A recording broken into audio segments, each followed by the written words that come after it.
Hot అంశాలపై debate news బెంచ్కి స్వాగతం. ఒకవైపున అంతర్జాతీయ పరిణామాలు, జాతీయ పరిణామాలు రెండూ కూడా కొత్త చర్చకి దారితీస్తున్నాయి. ఒకవైపున హిండెన్బర్గ్ నివేదికతో భారతదేశంలో ఎలాంటి పరిస్థితులు ఏర్పడబోతున్నాయి, వక్ఫ్ చట్టాన్ని తీసుకొచ్చినటువంటి భారతీయ జనతా పార్టీ నెగ్గించుకోగలదా, ఎందుకు తొలిసారి జాయింట్ పార్లమెంటరీ కమిటీ ఏర్పాటు చేసే పరిస్థితి వచ్చింది, మరొక వైపున బంగ్లాదేశ్లో జరుగుతున్న పరిణామాల ఇంపాక్ట్ భారతదేశపు సరిహద్దులలో పెద్ద ఎత్తున మోహరించినటువంటి వాళ్ళ పరిస్థితి ఏంటి, అదే సందర్భంలో అక్కడున్న హిందువుల పరిస్థితి ఏంటి, మోడీ ప్రభుత్వం ఏం చేయబోతోంది, ఈ అంశాలకు సంబంధించి మాట్లాడేందుకు ప్రస్తుతం మనతో పాటు లైవ్లో సిద్ధంగా ఉన్నారు జాతీయవాద విశ్లేషకులు సురేష్ కోచేటి గారు. నమస్తే అండి. నమస్కారం. వక్ఫ్ చట్టం ఒక పక్కన లైన్లోకి తీసుకొస్తున్నామని చెప్తూ మరొక వైపున ఆ చట్టాన్ని తీసుకెళ్లి జాయింట్ పార్లమెంటరీ కమిటీకి తొలిసారి భారతీయ జనతా పార్టీ నేతృత్వంలో ఎన్డీఏ చరిత్రలో చేసింది. ఎందుకు ఇలాగా? యాక్చువల్లీ నాకు కూడా చాలా సర్ప్రైజింగ్ అనిపించింది. ఎందుకంటే డైరెక్ట్ పాస్ చేస్తే అయిపోతుండే కానీ ప్రాబ్లం ఎక్కడ వస్తుందంటే మళ్ళీ వీళ్ళేమంటారు, మా మాట వినలేదు, మాకు 2-3 గంటలు టైం ఇచ్చారంటే 3 గంటలు మీరు పాస్ చేసేసారు, లేకుంటే ఒక రోజులో పాస్ చేసేసారు అంటారు. సరే అని చెప్పి జాయింట్ పార్లమెంటరీ కమిటీ పెట్టారు. 37 మందిలో మెజారిటీ బీజేపీ వాళ్ళు, ఎన్డీఏ అలయన్స్ ఉన్నారు. అది వాళ్ళు మనకు అన్ని తెలుసు, ఓఫోర్స్ నుంచి అన్నింటిలో జాయింట్ పార్లమెంటరీ కమిటీ పెట్టారు, ఏం చేయలేరు. వాళ్ళు బహుశా సజెషన్స్ ఇస్తారు. దాంట్లో 45లో అమెండ్మెంట్స్లో ఆల్రెడీ ముందే మాట్లాడుకుని ఉంటారు. దీంట్లో 3 అమెండ్మెంట్స్ రిజెక్ట్ చేసేసేయండి, మిగతా 37 ఓకే అని చెప్పి పాస్ చేసేసేయండి. ఒకసారి జాయింట్ పార్లమెంటరీ కమిటీ రికమెండ్ చేస్తే దాంట్లో కాంగ్రెస్ వాళ్ళు, ఇంకా మిగతా పార్టీ ఆపోజిషన్ పార్టీస్ వాళ్ళు డెఫినెట్గా వాళ్ళు డిసెంట్ నోట్ పెడతారు దాంట్లో. కానీ ఒకసారి అది అయిపోయిన తర్వాత ప్రాసెస్లో బహుశా నా అంచనా ప్రకారం స్పెషల్ సిట్టింగ్ జరగవచ్చు, లేకుంటే వింటర్ సెషన్లో ఈ బిల్ పాస్ అయిపోతుంది. దానికి పెద్ద మనకు ఏం చెప్తారు, కొంచెం దాని ట్రబుల్సమ్ ఏం లేదు కానీ జాయింట్ పార్లమెంటరీ కమిటీకి ఎంత పెట్టారు, సెలెక్ట్ కమిటీకి పెట్టచ్చు కదా అని అడిగాను నేను. అది ఒక క్వశ్చన్ ఉండొచ్చు. సెలెక్ట్ కమిటీ కాకుండా జాయింట్ పార్లమెంటరీ కమిటీ ఎందుకు పెట్టారంటే 2 హౌసెస్ లో రాజ్యసభ, లోక్సభ ఇద్దరిని కలిసిపించి జేపీసీ లాగా పెట్టేశారు. జేపీసీకి ఏం ప్రసక్తి లేదు, లీగల్ శాంక్టిటీ లేదు, ఏం లేదు. ఒట్టిగా ఒక కూర్చొని చాయ్ తాగి సమోసాలు తినేసి వీళ్ళందరినీ పిలిపిస్తారు, మినిస్ట్రీలో అందరిని పిలిపించి కొన్ని క్వశ్చన్లు అడుగుతారు. క్వశ్చన్లు అడిగిన తర్వాత ఓకే ఓకే అని చెప్పి బీజేపీ వాళ్ళు వాళ్ళ ఎస్ అని రాస్తారు, కాంగ్రెస్ వాళ్ళు వాళ్ళ అలయన్స్ నో అని రాస్తారు. ఫైనలీ అది పాస్ కాదు, recommendation will go back to the parliament and bill will get pass. అక్కడ మళ్ళీ గొడవ నడుస్తుంది, మా మాట వినలేదు, మా తీసుకున్నారు. కానీ చట్టం మన అందరికి తెలుసు, రాకపోవడం వలన ఈ విధమైనటువంటి ప్రయత్నం చేస్తున్నట్టు అనుకోవచ్చా? లేదండి, మెజారిటీ ఉందండి వాళ్ళ దగ్గర. ఎస్పెషల్లీ ఇప్పుడు రాబోయే ఎలక్షన్ లో కూడా చూస్తే వాళ్ళకు ఎన్డీఏకి 2 సీట్లు తక్కువ ఉంటుంది రాజ్యసభలో. ఇప్పుడు ఒక బై ఎలక్షన్ రాబోతుంది 2 సీట్స్ కోసం. సో ఎక్కువ సీట్లు ఏం వాళ్ళ ఆపోజిషన్ దగ్గర లేదు. 2 సీట్లు అంటే చాలా తక్కువ. దాంట్లో 2-3 ఎట్లయినా పార్లమెంట్ కి రారు. దాని తర్వాత బీజేపీ నామినేటెడ్ మెంబర్స్ ఉన్నారు రాజ్యసభలో. ఇప్పుడు ఫర్ ఎగ్జాంపుల్ ఫిలిం ఇండస్ట్రీ నుంచి మనం చూసాం, రాజమౌళి వాళ్ళ ఫాదర్ విజేంద్ర ప్రసాద్ గారు ఉన్నారు. అట్లనే స్పోర్ట్స్ ఫీల్డ్ నుంచి పీటీ ఉషా. సో ఇట్లాంటి వాళ్ళందరూ గవర్నమెంట్ కోసం ఓటేస్తారు. సో అంత పెద్ద ప్రాబ్లం ఏం లేదు. లోక్సభలో ఎట్లయినా మెజారిటీ వేరు. కానీ ఆ చట్టం గురించి నాకు తెలియదు మీరు చర్చించారో లేదో డీటెయిల్ గా, కానీ ఆ చట్టం మనం వింటేనే మనకు భయం వేస్తుంది. ఎందుకంటే ఈ చట్టంలో మెయిన్ ప్రాబ్లం 2 అనుకోవచ్చు. ఒకటి వక్ఫ్ బోర్డ్ థింగ్స్, అది రాస్తుంది క్లియర్ గా 2013లో జరిగిన అమెండ్మెంట్ లో. వక్ఫ్ బోర్డ్ థింగ్ అంటే వక్ఫ్ బోర్డ్ ఆలోచించిస్తే సాయి గారి ఇల్లు వక్ఫ్ బోర్డ్ ప్రాపర్టీ అని 100 సంవత్సరాల ముందు ఎవరో చెప్పారంట, అది వాళ్ళ ప్రాపర్టీ అయిపోతుంది అంతే. వాళ్ళకు ఒక ఆలోచన వస్తే చాలంట అంతే. ఆలోచించండి, ఎక్కడైనా లోకంలో ఇట్లాంటి ఒక లా ఉందండి, దట్ ఒక ప్రూఫ్ లేదు, కాగితం లేదు, ఏం లేదు. దీనికన్నా ముందు ఒకసారి వీళ్ళు సుప్రీంకోర్టుకి వెళ్ళారు. ఇప్పుడున్న చీఫ్ జస్టిస్ గారు జడ్జిగా ఉన్నారంటే డివై చంద్రచూడ్. ఆయన ఉన్న చీఫ్ జస్టిస్ ఉన్నప్పుడు, నాకు చీఫ్ జస్టిస్ ఎప్పుడో గుర్తులేరు కానీ 3-4 చీఫ్ జడ్జెస్ ఉన్న బెంచ్ ఉండే. అక్కడ ఎవరో వీళ్ళు వచ్చి వక్ఫ్ బోర్డు వచ్చి, యూపీ వక్ఫ్ బోర్డు వచ్చి తాజ్మహల్ వాదని చెప్పారు. అప్పుడు జడ్జెస్ కోపం వచ్చి ఈవెన్ చంద్రచూడ్ గారు అడిగారు, షాజహాన్ గారు వెళ్ళి సంతకం తీసుకురండి అని. సంతకం బయట తీసుకురా, కాగితం తీసుకురామా. ఏంటండి, ఏం చట్టం అండి? సెకండ్, ఒకసారి సాయి గారి ఇల్లు వాళ్ళు తీసుకుని ఉంటే మీకు ఆప్షన్ లేదండి. వాళ్ళు వచ్చి ఈ ఇల్లు వక్ఫ్ బోర్డు అని చెప్పేస్తే ఏ కాగితం చూపించక్కర్లేదు, వాళ్ళ దగ్గర కాగితాలు లేవు యాక్చువల్. కానీ మీరు ఇల్లు ఖాళీ చేసుకోవాల్సిందే. అది ఎవరికైనా జరగచ్చు, ఏ హిందూకైనా, క్రిస్టియన్కైనా, ఏ మిగతా రిలీజియన్ వారికైనా నడవచ్చు. అంటే ఈ చట్టాన్ని ఛాలెంజ్ చేయడానికి హైకోర్టు లేదు, సుప్రీంకోర్టు లేదు, ఏం లేదు. ఉంది ఫస్ట్ ట్రిబ్యునల్ వెళ్ళాలి. ట్రిబ్యునల్, అది వాళ్ళ కూర్చున్న ట్రిబ్యునల్, వక్ఫ్ బోర్డ్ ట్రిబ్యునల్. వాళ్ళకి టైం లిమిట్ లేదు. అంటే కేసు ఇప్పుడు తీసుకుంటే 40 సంవత్సరాల దాకా నడుస్తుంది. వాళ్ళ కేసు ఎండ్ చేసేదాకా మీరు కోర్టుకి వెళ్ళలేరు. వారు ఒకసారి ఒక జడ్జిమెంట్ ఇస్తేనే వాళ్ళకి జ్యుడిషియల్ పవర్ ఇచ్చారు మీరు. అది కాంగ్రెస్ గవర్నమెంట్ చేస్తున్నారు. అన్నిటికంటే పెద్ద తప్పని కాదు, వాళ్ళు కావాలని చేసేస్తారు. సో ఈ చట్టాన్ని మార్చడానికి ఐ థింక్ భారతదేశంలో ఉన్న హిందువులు కానివ్వండి, క్రిస్టియన్ మతం వాళ్ళు మిగతా ఎవరైనా కానీ సపోర్ట్ చేస్తారు. ఎందుకంటే థ్రెట్ అందరి మీద ఉంటుంది. కష్టపడి ఎన్నో సంవత్సరాలు, వందలాది సంవత్సరాల నుంచి మీ పెద్ద గ్రేట్ గ్రాండ్ ఫాదర్ నుంచి వచ్చిన స్థలం, ఇల్లు కట్టుకొని అన్ని చేసిన తర్వాత ఒకరోజు పొద్దున ఒకడు వచ్చి డోర్ మీద కొట్టి ఇది వక్ఫ్ బోర్డ్ ప్రాపర్టీ అండి, మాకు నిన్న రాత్రి నిద్రలో అనిపించింది ఇది వక్ఫ్ బోర్డ్ ప్రాపర్టీ అని, సో మేము వక్ఫ్ బోర్డ్గా తీసుకుంటున్నాం. ఇది చట్టం, నేను ఐమ్ నాట్ జోకింగ్, ఇది ఉన్న చట్టం. ఇది సెక్షన్ 3 ఉంది, సెక్షన్ 8 ఉంది, సెక్షన్ 10 అన్ని ఉంది దాంట్లో సెక్షన్స్. సో ఈ చట్టాన్ని మార్చడం చాలా ఇంపార్టెంట్. ఫస్ట్ స్టెప్ ఏంటంటే దీంట్లో రిజిస్ట్రేషన్ చేయాలి. సాయి మీరు ఏ చిన్న ప్లాట్ తీసుకున్నా, 100 గదాల ప్లాట్ తీసుకున్నా కానీ మీరు రిజిస్టర్ చేస్తారు కదా. వక్ఫ్ బోర్డ్ దగ్గర భారతదేశంలో మోదీ గారు వచ్చే ముందు వాళ్ళ దగ్గర 4 లక్షల హెక్టేర్లు ఉంటాయి. 4 లక్షల హెక్టేర్ ల్యాండ్. దాన్ని మోదీ గారు 10 సంవత్సరాలు పరిపాలించిన తర్వాత 8 లక్షలు అయిందండి. ఎట్లయిందండి అది? అంటే వీళ్ళు వెళ్ళి గుంజుకున్నారు అంతే. ఇది వెళ్ళి మనం చూస్తాం తమిళనాడులో మొత్తం గ్రామం గ్రామం కుట్టేశారు. 400 ఇళ్ళు, దాని తర్వాత ఒక గుడి కూడా. ఆ గుడి ఏమో ఆల్మోస్ట్ 2000 సంవత్సరాల పాత గుడి, అది కూడా వక్ఫ్ బోర్డ్ అని చెప్పేసి వీళ్ళు తీసుకున్నారు. అదిగా ఎందుకంటే మన సూరత్ మున్సిపల్ కార్పొరేషన్ ఆఫీస్ మాదే అని చెప్పేశారు. అది ఇప్పుడు కేసు నడుస్తుంది. బేట్ ద్వారకా శ్రీకృష్ణ జన్మభూమి ఆలోచించాడు, శ్రీకృష్ణుడి అసోసియేటెడ్ శ్రీకృష్ణ, ఆయన కూడా అది కూడా మాదని చెప్పేశారు. మళ్ళీ హైకోర్టు అడిగారు, గుజరాత్ ఇంకేమైనా ఉందా అని అడిగారు, వెళ్ళి తీసి బయటపడేశారు. కానీ రీసెంట్లీ మీరు చూసుకుంటారు, జస్టిస్ అలువాలియా మధ్యప్రదేశ్ హైకోర్టు ఒక పిటిషన్ వస్తుంది. బుర్హాన్పూర్ ఫోర్ట్ అని పాత ఫోర్ట్ ఉంది, ఆల్మోస్ట్ ఐ థింక్ చాలా 2000-2500 సంవత్సరాల పాతది. ఏసే ఆర్కియాలజికల్ సర్వే కింద అక్కడ కూడా వీళ్ళు వెళ్ళి పెట్టేశారు. దాని లోపల దర్గా ఉంది, దానికోసం ఆ ప్రాపర్టీ అంతా మాదని చెప్పేసి. సో జస్టిస్ అలువాలియా అదే అడిగారు, మీకు ఏమైనా ప్రూఫ్ ఉందా, మీకు ఎవరిచ్చారు ఈ ల్యాండ్, ఎవరో చెప్పారంట ఇది మాదని చెప్పేసి మాదని. సో వక్ఫ్ బోర్డు డొనేట్ చేస్తున్నప్పుడు ఎట్లా చేస్తారు సాయి గారు అంటే, ఒకరు వచ్చి చెప్తారు నా దగ్గర 10 ఏకర్లు ఉంది, దాంట్లో 2 ఏకర్లు నేను మా మస్జిద్కి ఇచ్చేస్తున్నాను, వక్ఫ్కి ఇచ్చేస్తున్నాను. ఆయనకి ప్రూఫ్ అక్కర్లేదు, ఎవరు ఇద్దరు విట్నెస్ చాలు, అది ఎవరైనా ఉండొచ్చు విట్నెస్. కాగితాల సంతకాలు లేవు, ఏం లేవు. ఆయన నిలబడి చెప్పేస్తాడు ఈ స్థలంలో 2 ఏకర్లు ఇచ్చేస్తున్నానని, అంతే అయిపోయింది. దాని తర్వాత అందరు మర్చిపోతారు. ఎప్పుడో 10 సంవత్సరాలు 20 సంవత్సరాల తర్వాత 30 సంవత్సరాలు ఎవరికో గుర్తొస్తున్నారు, ఆయన ఆ రోజు చెప్పింది కదా ఈ స్థలం, అప్పుడు దాకా స్థలం అమ్మేసి ఇంకొకరికి ఇచ్చేసి ఉంటారు, కొనుక్కొని ఉంటారు, ఇంకొకరు పాప కష్టపడి పైసలు పెట్టేసి వాడి దగ్గర నుంచి పుంజుకుంటారు. ఇప్పుడు మన హైదరాబాద్లో హయాత్ నగర్, ఆ దిల్సుఖ్ నగర్ వైపు చాలా ప్లేసెస్ లో వక్ఫ్ బోర్డ్ ల్యాండ్ అని చెప్తున్నారు. ఇల్లు కట్టుకున్నారు, అన్ని చేసుకున్నారు, 20-30 సంవత్సరాల ముప్పు నుంచి జెన్యున్ గా రిజిస్ట్రేషన్ ఆఫీస్ లో రిజిస్ట్రేషన్ చేసుకున్నారు. ఇప్పుడు అంటున్నారు వక్ఫ్ బోర్డ్ ల్యాండ్. సో ఈ చట్టాన్ని మార్చడం చాలా చాలా ఇంపార్టెంట్. ఎందుకంటే ఏ చట్టం మీద కూడా భారతదేశంలో ఉన్న లాస్ ఇంప్లిమెంట్ కావాలి. కానీ ఏదో మంచి కూర్చొని ఆలోచించి ఇది ల్యాండ్ నాదే ఉండొచ్చు అని చెప్పేసి గుంజుకోవడం లేదు. ఒక ప్రాసెస్ దగ్గర వెళ్ళాలి. ముందు వక్ఫ్ బోర్డ్ ల్యాండ్స్ అని రిజిస్ట్రేషన్ చేయాలి.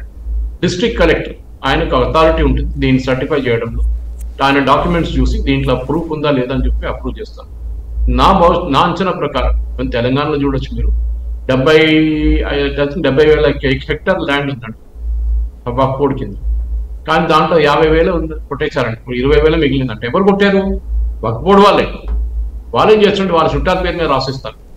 వాళ్ళు ఉన్నప్పుడు అంటే ఏ పొలిటికల్ పార్టీ ఉంటుంది, బీఆర్ఎస్ వాళ్ళు ఉంటే బీఆర్ఎస్ వాళ్ళు ఇద్దరు ఎక్కిచ్చేస్తారు స్టేట్ బోర్డులో వక్ఫ్ బోర్డులో. వారు పోయిన తర్వాత కాంగ్రెస్ వాళ్ళు వచ్చింది, కాంగ్రెస్ వాళ్ళు ఇద్దరు ఎక్కిస్తారు, వాళ్ళ ల్యాండ్ రాసేసుకొని తీసుకుంటారు. హైదరాబాద్ సిటీలోనే I think more than 10,000 hectare land ఇట్లా మార్చేసి వాళ్ళ చుట్టాలకి ఇచ్చేసి అమ్ముకున్నారో గిఫ్ట్గా ఇచ్చారో ఏదో చేశారు, కానీ వక్ఫ్ బోర్డ్ ల్యాండ్లన్నీ మార్చేస్తారు. చేసిన వాళ్ళే వక్ఫ్ బోర్డ్ వాళ్ళే చేశారు, బయట వాళ్ళు ఎవరు చేయలేదు. సో దీనికి కూడా ఎంక్వైరీ ఉండాలి. ఈ ల్యాండ్ ఎట్లా చేశారు, ఎట్లా అమ్మారు, ఎవడు చేశాడు. 30 సంవత్సరాల పాత కూడా వెళ్తాను, కమిషన్ ఆఫ్ ఎంక్వైరీ పెట్టాల్సి అన్ని స్టేట్స్. పెద్ద స్కామ్ అది సాయి గారు, మీరు బిలీవ్ చేయరు. ఐ థింక్ భారతదేశంలో I think Indian army, Indian railways తర్వాత 3rd బిగ్గెస్ట్ ల్యాండ్ హోల్డర్ వక్ఫ్ బోర్డ్ అని. వాళ్ళు అదే అన్నారు కదా, షాజహాన్ కేసుకు వచ్చినప్పుడు ఈవెన్ మన జబల్పూర్ కోర్టు అదే అడిగారు, మధ్యప్రదేశ్లో ఉన్న కోర్టులు అడిగారు, మీరు ఇట్లా అంటే రేపు మొత్తం భారతదేశం మాది అంటే అవును అని అన్నారు. భారతదేశం మొత్తం వక్ఫ్ బోర్డ్ ల్యాండ్, ఎందుకంటే ఒక టైంలో ముఘల్ని పరిపాలించారంటే భారతదేశం, ఇదంతా మాదే అని చెప్తున్నారు. ఔరంగజీబ్ పక్క నుంచి వెళ్ళిండు, లేకుంటే నిజాం ఇక్కడ పరిపాలించాడు, సో మొత్తం హైదరాబాద్ అంతా వక్ఫ్ బోర్డ్ ల్యాండ్ అంటారు. కొనుక్కున్న వాళ్ళు ఏం చేస్తారండి? ఇది కదా, ఒక ప్రూఫ్ లేదు ఏం లేకుండా చేస్తే ఇట్లాంటి చట్టాన్ని డెఫినెట్ గా ఇప్పుడు కాదు ఎప్పుడో చేయాలండే. మోదీ గవర్నమెంట్ కూడా 10 సంవత్సరాలు దీని మీద ఎందుకు కూర్చున్నారు నాకు కూడా అర్థం కావట్లేదు. ఇప్పుడైనా చేశారు కదా, అట్లయితే అన్ని ఈ జాయింట్ పార్లమెంటరీ కమిటీ పాస్ చేస్తే డెఫినెట్ గా ఇక్కడున్న భారతదేశంలో చాలా మంది దాన్ని వెల్కమ్ చేస్తారు. ఈవెన్ విత్ ఇన్ ముస్లిం కమ్యూనిటీలో బోరాస్ కానివ్వండి, అహ్మదీయాస్ కానివ్వండి, వీళ్ళందరి ముస్లింస్ అని పట్టించుకోరు కదా, మన అసదుద్దీన్ ఓవైసీ లాంటి వాళ్ళకు కూడా దీని మీద రైట్స్ వస్తుంది. ఇంకోటి మహిళను తీసుకురావడం, దాన్ని ఆబ్జెక్ట్ చేస్తున్నాడు ఓవైసీ. ఒక ముస్లిం మహిళను తీసుకురాకూడదంట. ఇంకోటి ఏం చెప్తారు, ఒక నాన్ ముస్లిం కూడా తీసుకురావాలంటే, నాన్ ముస్లిం అంటే యూజువల్లీ CEO లెవెల్లో మనిషి ఉంటారు, IAS ఆఫీసర్ ఉంటారు, అది కూడా తీసుకురాకూడదంట. ఎందుకంటే మీ హిందూ గుళ్ళు అలౌ చేస్తారు. హిందూ గుళ్ళు ఎప్పుడు వెళ్ళి మా ల్యాండ్ ఇదని చెప్పేసి ఎవరి దగ్గర గుచ్చుకోలేదండి. ఉన్న ల్యాండ్లే పోయినాయి, మన స్థలాలు పోయినాయి. వందలాది ఏకర్లు ఉండే మన దగ్గర ఒక్కొక్క గుడికి. ఇప్పుడు ఎక్కడుందని అన్ని కొట్టేసి అమ్మేసుకున్నారు. ఎవరు? ఈ ఎండోమెంట్ వాళ్ళని. సో హిందూ గుడులకి లేని రైట్స్ ఈ ముస్లిం గుడులకు ఎట్లొచ్చారు, ముస్లిం ప్రాపర్టీస్కి ఎట్లొచ్చారు, అది మనం చూడాల్సింది. డెఫినెట్ గా ఈ చట్టం చాలా ఇంపార్టెంట్. న్యాచురల్ జస్టిస్ ఉండాలంటే ఒక జస్టిస్ సిస్టమ్ ఉండాలి. దానికి ఈ చట్టం తీసుకొచ్చి అమెండ్మెంట్ చేస్తున్నారు, 40 అమెండ్మెంట్లు చేస్తున్నారు. చట్టం విత్డ్రా చేయట్లేదు, యాక్చువల్లీ విత్డ్రా చేయాలి బెస్ట్, కానీ ఏదో ఒక చట్టం ఉండాలి కదా. సో దాని మీద 40 అమెండ్మెంట్లు చేసేస్తున్నాం. దాంతో ఒక లీగల్ రిక్వెస్ట్ ఉంటుంది. ఎవడో వచ్చి నా ఇల్లు అని చెప్పలేడు, వెబ్ ప్రాపర్టీ అని చెప్పి మిమ్మల్ని అక్కడి నుంచి తరిమి కొట్టలేడు. You should go to proper procedure, కాయిదాలు చూపించి, ప్రూఫ్ చూపించి, రిజిస్ట్రేషన్ డాక్యుమెంట్ చూపించి చేయాలి. అంటే డాక్యుమెంట్ అంటే ఇప్పుడు ఫర్ ఎగ్జాంపుల్ దేవాదాయ శాఖది ఉందనుకోండి, మన తాత ముత్తాతల కాలంలో రాసి ఇచ్చేస్తారు విల్లు, నా దాంట్లో ఇట్లాగా అనేటటువంటిది. అట్లా ఇప్పుడు మీరు చెప్పినట్టయితే ఇంతవరకు అట్లా రాసి లేదు వాళ్ళకి, ఎవరో ఇద్దరు చెప్పారన్నట్టు. ఇప్పుడు అట్లా చెప్పారు అని రేపు పొద్దున ఇప్పుడు దీంట్లో ఏం పెట్టారు, కలెక్టర్ని అథారిటీగా పెట్టారు. కలెక్టర్ దగ్గర ఇద్దరు ముస్లిమ్స్ వచ్చి ఇట్లాగా మాకు చెప్పారని మా ఎదురుగుండా అంటే అప్పుడు ఎలా అవుతుందా ఈ కొత్త చట్టం ప్రకారం? కాదండి, ఈ ఫస్ట్ ఆఫ్ ఆల్ మీకు ఒక ఏదైనా ప్రూఫ్ ఉండాలి. నిన్న ఒక 200 సంవత్సరాలు మీరు ఇస్లాం ఎప్పుడు వచ్చిందండి భారతదేశంలో? అది మనం ఫస్ట్ అక్కడి నుంచి స్టార్ట్ చేయాలి. దానికన్నా ముందున్న ల్యాండ్, దానికన్నా ముందున్న గుడిలు వాళ్ళది ఎట్లా అవుతుందండి? ఇది కదా మనం అడిగే ప్రశ్న ఫస్ట్. సో ఇలా తప్పు ఎక్కడ జరిగిందంటే, ఫస్ట్ ఇది ముసల్మాన్ యాక్ట్ అని తీసుకొచ్చింది 1923లో బ్రిటిష్ వాళ్ళ టైం. దాని తర్వాత 1954లో నెహ్రూ గారు తీసుకొచ్చారు. దాన్ని 1995 టైంలో పివి నరసింహ టైంలో దాన్ని మళ్ళీ ఇంకా అమెండ్మెంట్స్ తీసుకొచ్చి ఇంకా పవర్ఫుల్ చేశారు. కానీ అన్నిటికంటే పెద్ద కుట్ర జరిగింది 2013లో. ఎలక్షన్ ఓడిపోతానని తెలిసిన Manmohan Singh government election result వచ్చి ఒక నెల ముందు అక్కడ ఉన్న వక్ఫ్ బోర్డ్ అమెండ్మెంట్ చేసి అక్కడ ఢిల్లీలో ఉన్న 160 గవర్నమెంట్ ప్రాపర్టీస్ ని వక్ఫ్ బోర్డుకి ఇచ్చేశారు. ఆలోచించండి, ఎందుకు? ఎలక్షన్ గెలవడానికి. దీనికని దాని మీద వీళ్ళందరూ ప్రొటెస్ట్ చేస్తున్నప్పుడు అదే అడగాలి. మా గుడి ల్యాండ్ కొట్టేసినప్పుడు, మా దగ్గర ఉన్న గుడిలో ఎంతో ల్యాండ్ కొట్టేసినప్పుడు, కేరళలో చెప్తున్నాను, ఎప్పుడు చెప్తుంటాను ఈ కథని. మా ఇంటి దగ్గర కూడల్ మాణిక్యం క్షేత్రం ఉందండి కేరళలో, త్రిశూర్ డిస్ట్రిక్ట్ లో. మా విలేజ్ నుంచి 6 కిలోమీటర్ల దూరం. Bharata temple, it's possibly the only Bharata temple in Vishnu అవతారం. ఆ భరత టెంపుల్ కి 75,000 హెక్టర్ల ల్యాండ్ ఉండేయండి. 75,000 హెక్టర్ల ల్యాండ్. తమిళనాడు నుంచి రాజాలు కానివ్వండి, కేరళ నుంచి కింగ్స్ ఎన్నో సంవత్సరాల నుంచి, 100 సంవత్సరాల ముందు నుంచి ఆ టెంపుల్ కి ల్యాండ్ ఇచ్చారు. ఇప్పుడు వాళ్ళ దగ్గర ఉన్న 100 ఏకర్లు అండి, మిగతా మొత్తం కొట్టేశారు. ఇప్పుడు అక్కడ ఆ కేసు దానికోసం మన దగ్గర సీనియర్ అడ్వకేట్ చాలా మంది, టిఆర్ రమేష్ గారని, వీళ్ళందరూ కేరళ హైకోర్టు కేసు వేసి డాక్యుమెంట్స్ తీసుకున్నారు ఒకటి తర్వాత ఒకటి. ఎందుకంటే మీరు చెప్పినట్ల ఏ గుడికి ల్యాండ్ ఇచ్చినప్పుడు దానికి రిజిస్ట్రేషన్ అది ఉండి కూడా కనిపించట్లేదు, ఎక్కడ పోయిందో ఎవరికి తెలియదు. ల్యాండ్ రికార్డ్సే మార్చేశారు వీళ్ళు ఎండోమెంట్స్ వాళ్ళు, అక్కడ ఉన్న దేవస్వం అంటారు. సో అక్కడ కూడా పెద్ద కుట్ర జరిగింది. ఎక్కడెక్కడ ఎందుకు ఇస్తారు స్థలాలంటే, ఆ స్థలంలో ఉన్న పొలాలు ఉంటే ఆ పొలాల నుంచి వచ్చే ఆదాయం తీసుకొని గుడి నడిపిస్తుండే. కానీ ఇప్పుడు ఏమైపోయిందంటే, గుడికి ఆదాయం మంచిగా వచ్చింది కదా అని చెప్పేసి వీళ్ళ పొలాలను అమ్ముకున్నారు, వాళ్ళ పేర్లో చేసుకున్నారు, అంత ఖతం చేసేస్తారు. సో ఈ కొత్త చట్టాల్లో, వక్ఫ్ బోర్డుకి వచ్చే కొత్త చట్టాల్లో కూడా ఏ గుడికి వచ్చిన ఉందో అదే వాళ్ళు కూడా అప్లికబుల్ కావాలి. మీరు భారతదేశంలో ఉన్నారు, సెక్యులర్ స్టేట్ అంటారు. సెక్యులర్ స్టేట్ లో ఒక్క రిలీజియన్ ఎట్లా ఫేవర్ చేస్తారండి? ఆ కాన్స్టిట్యూషన్ ఎక్కడ రాసి పెట్టలేదు ఇట్లాంటి ఒక సిస్టమ్ ఉందని చెప్పేసి. సిస్టమ్ ఉంటే అందరికి ఒకటే సిస్టమ్ ఉండాలి. అది క్రిస్టియన్ ఉండొచ్చు, హిందూ ఉండొచ్చు, ముస్లిం ఉండొచ్చు, పార్సీ ఉండొచ్చు, జైన్ ఉండొచ్చు, బుద్ధిస్ట్ ఉండొచ్చు, ఎవరైనా ఉండొచ్చు, అందరికి ఒకటే చట్టం. అది యూనిఫామ్ సివిల్ కోడ్ అంటారు. కానీ అది uniform family code, civil code కాదు. సివిల్ కోడ్ అనేది తప్పు అర్థం దాన్ని. బట్ దాన్ని పక్కన పెడదాం, అది ఇప్పుడు that is not a matter of debate. కానీ ఈ చట్టంలో ఈ జరిగే దాంట్లో చాలా మటుకు ఒకటైతే వక్ఫ్ బోర్డు వాళ్ళు అనుకున్నారు. సెకండ్, వీళ్ళది ఆర్బిటరీ పవర్ ఒకటి ఉంది. నేను చెప్పాను కదా, పొద్దున్న లేచి మీ దగ్గర వచ్చి చెప్తాను. నిన్న రాత్రి కళలో కూడా వచ్చి చెప్పిండంట, వాళ్ళ ముత్తాతలు ఎవరో రాసిచ్చారంట, ఈ స్థలం మీది కాదు, ఇల్లు మీది కాదు, మీరు వెళ్ళిపోండి ఇక్కడ నుంచి. ప్రూవ్ చేయాల్సింది మీరు, సాయి గారు, వాళ్ళు కాదు. వాళ్ళు ప్రూవ్ చేయక్కర్లేదు, మీరు ప్రూవ్ చేయాలి ఈ స్థలం మీదని చెప్పేసి, వాళ్ళది కాదని చెప్పేసి. ఆలోచించండి. చెప్పినోడు కాదంట ప్రూవ్ చేయాల్సి, చెప్పినోడు కాదు, ఎవరి ఇల్లులోనో వాళ్ళు ప్రూవ్ చేయాలంటే ఈ స్థలం మాదని చెప్పేసి. ఆలోచించండి.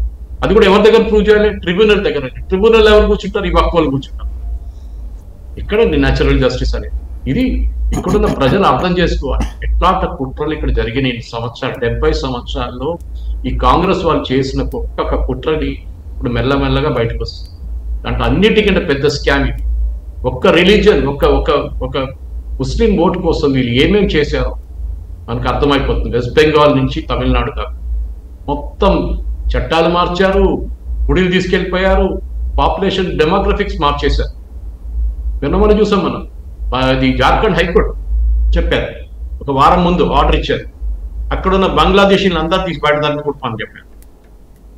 అక్కడ సంతాల్ పర్గనాస్ రీజన్లో ఉన్న 6 జిల్లాల్లో స్పెసిఫిక్లీ ట్రైబల్ డిస్ట్రిక్ట్ అది.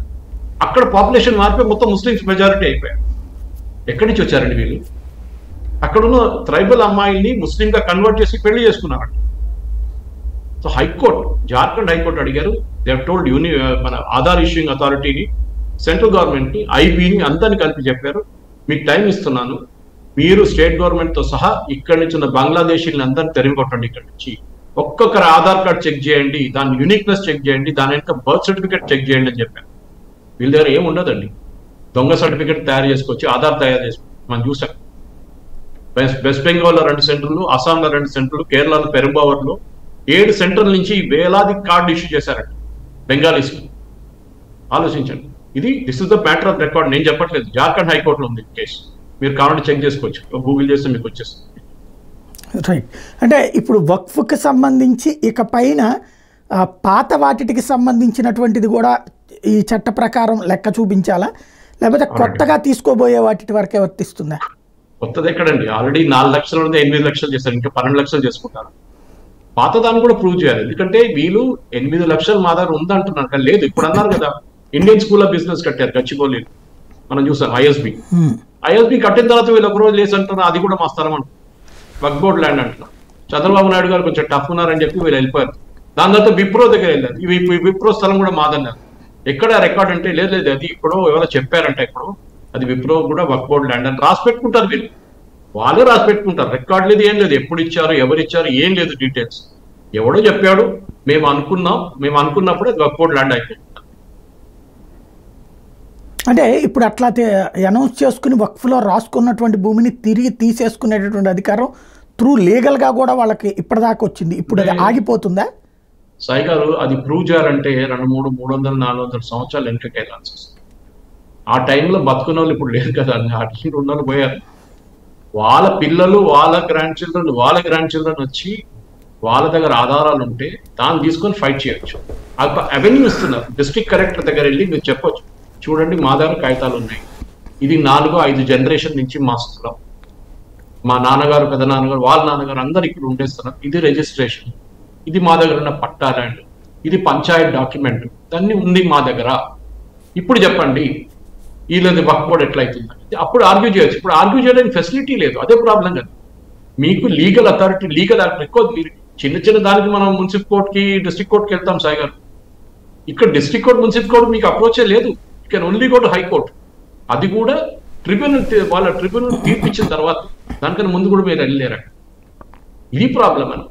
సో ఇది పెద్ద డెఫినెట్, మీరు చెప్పిన దానికి కరెక్టే, లక్షల కేసు వస్తుంది. నేను చెప్పాను కదా, హయాత్ నగర్, దిల్సుఖ్ నగర్ ఏరియాలో అక్కడే మీకు ఒక మినిమం 10,000 కేసులు వస్తాయి. అక్కడ నేను విన్నాను, ఆ రోజు రాత్రి అనౌన్స్మెంట్ వచ్చిన రాత్రి అక్కడ పటాకాలు కాల్చుకుని సంబరాలు చేసుకున్నాను. అట్లీస్ట్ ఇప్పుడైనా మాకు మీరు ల్యాండ్ అమ్మలేరు. ఒక్కసారి వక్ఫ్ బోర్డ్ వచ్చి చెప్పేశారనుకోండి, సాయి గారు ఇది మీ ఇల్లు కాదు, వక్ఫ్ బోర్డ్ ల్యాండ్ అంటే మీరు ఆ ల్యాండ్ అమ్మలేరు, మీరు బ్యాంకులో లోన్ తీసుకోలేరు, మీరు ఏం చేయలేరు. అంటే అట్లా రిజిస్ట్రేషన్ డిపార్ట్మెంట్ కి అది రాసేస్తా వక్ఫ్ బోర్డు. రిజిస్ట్రేషన్ డిపార్ట్మెంట్ కి వక్ఫ్ బోర్డుకి సంబంధం లేదు. వక్ఫ్ బోర్డ్ అంటే రిజిస్ట్రేషన్ డిపార్ట్మెంట్ ఎవరయ్యా? మేమే రిజిస్ట్రేషన్ డిపార్ట్మెంట్. మా దగ్గర ఉన్న డిసిషన్ అంతే. రిజిస్ట్రేషన్ డిపార్ట్మెంట్ కి దీనికి సంబంధమే లేదు. అంటే మనం రిజిస్ట్రేషన్ చేసిన పేపర్ల ఆధారంగా కదా బ్యాంకుల్లో లోన్స్ తీసుకునేది. అది కూడా యాక్సెప్ట్ చేయలేదు వక్ఫ్ బోర్డు. చట్టం అట్లా తీసుకొచ్చారు కాంగ్రెస్ వాళ్ళు. చట్టం ఏం తీసుకొచ్చారంటే వక్ఫ్ బోర్డు చెప్తే అది ఫైనల్ వర్డ్, ఏ రిజిస్ట్రేషన్ డాక్యుమెంట్ ఏం పనికిరాదు.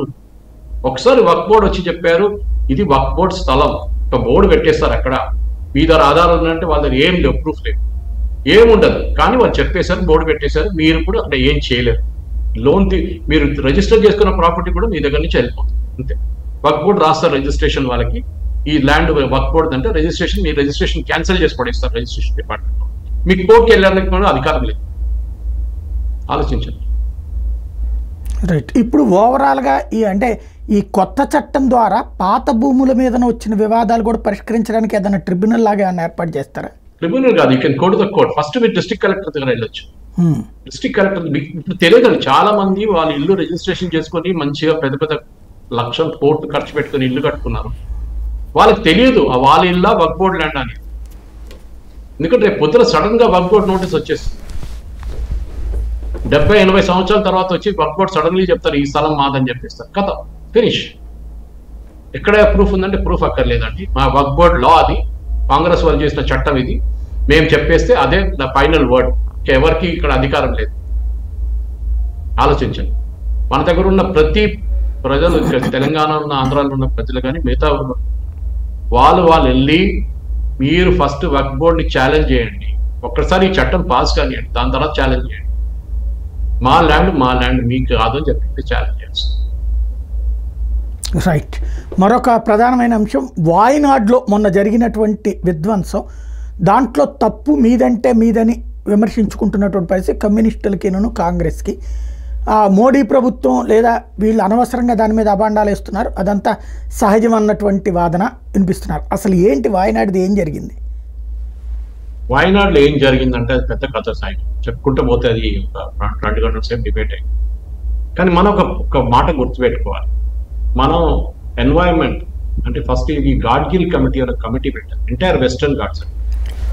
ఇది ఒకటే కాదు, మన ఏం చెప్తారు ఏదో కేరళకు ఒకటే కాదు, అన్ని ప్లేసెస్, కర్ణాటక కానివ్వండి, తమిళనాడు కానివ్వండి, ఇట్లాంటి అన్ని ప్లేసెస్లో ఒక కంప్లీట్ ఎన్వైరన్మెంటల్ స్టడీ చేశారు గాడ్గిల్ కమిషన్. ఇది ఒక ఆల్మోస్ట్ 15 సంవత్సరాల ముందు జరిగింది.